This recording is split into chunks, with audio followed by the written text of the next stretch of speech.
I think it would be amazing if you could get, peg feeding for some of these patients, just stuff in pate or something like that, just ground beef and things like that, because you're controlling it, you know?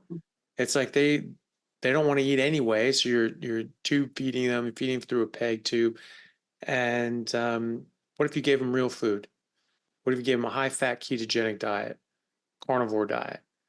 Um, I think you could actually resolve many of these poor people's mental health issues and eating disorders. And all of a sudden, they're feeling healthy, they're feeling better, the mental health is getting better. They're saying, "Huh, actually, steak sounds good. Maybe I don't need to avoid all that." I think that'd be amazing. I don't know if we could ever get that in, but maybe there's somebody watching who knows somebody who has in somewhere at one of these facilities, and we can figure out if we can run a trial or something like that, because that would be pretty amazing. And I would bet pretty much any amount of money that we would get far more benefit out of feeding just a high fat carnivore diet through a peg than than they've ever gotten before with those horrible, just putting in Yoplait and crushed up frosted flakes through a tube, which is basically equivalent. It's just sugar and Mhm. carbs and garbage. You know? Yeah, I agree. And then that takes you down a path of understanding the facilities. Where is their ideology?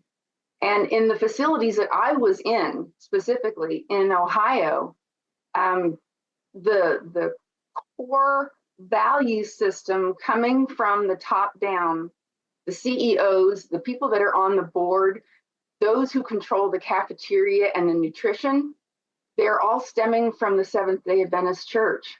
And so in the hospitals that I was in, there was no meat served at all. Wow. If there was protein on my tray, it was like what I said. It was peanut butter and wheat bread. It was beans and rice. That was all that was offered to me. And that's what I was taught was proper.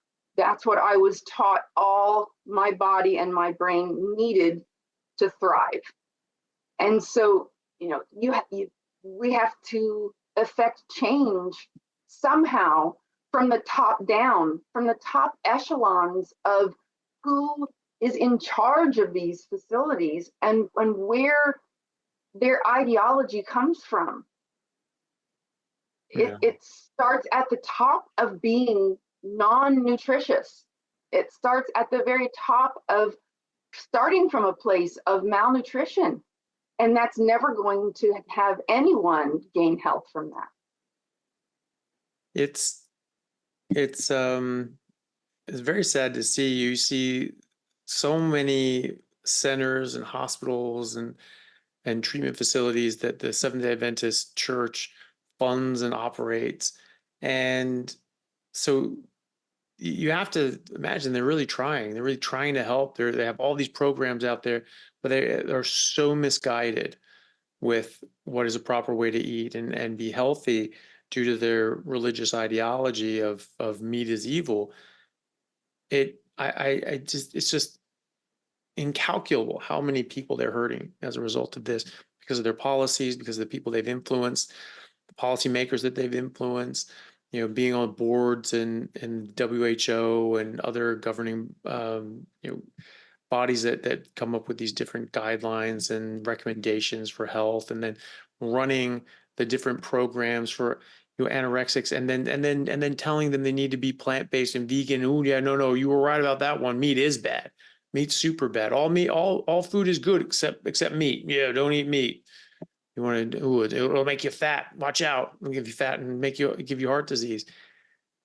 It's you have to wonder, because I think most of the people involved really care, and they're trying to help people, and they're trying to help people in these situations, but they're just so stuck in their ideology that they can't see the amount of harm that they're causing, And if you look at the success rate of their treatment programs, it's next to zero, and especially for eating disorders.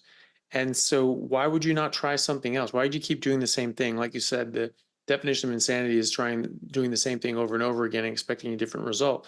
So why are they insane enough to think that doing those same things and pushing those same plant-based ideology is going to work now when it's never worked in the past? And the road to hell is paved with good intentions. It's not good enough. It's not good enough to have the right intentions. You have to do the right things.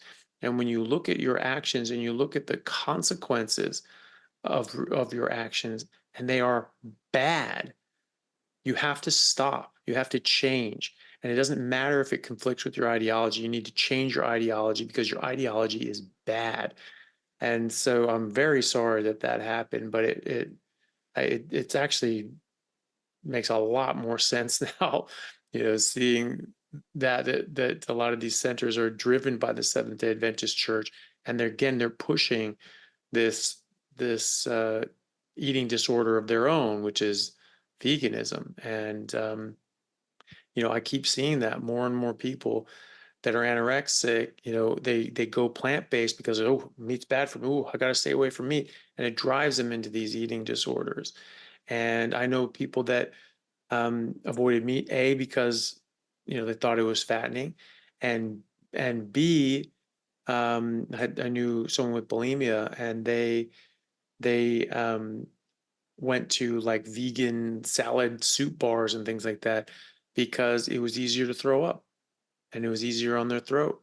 That they would have bread soaked in soup, and they'd be able to eat that. And they say like, "Oh yeah, look, I'm eating."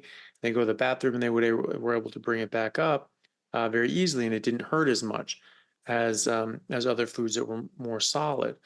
And they're playing right into that. And in fact, they're promoting it and saying, "No, you should be vegan and plant based." And no, no, no, no, no, meat's bad.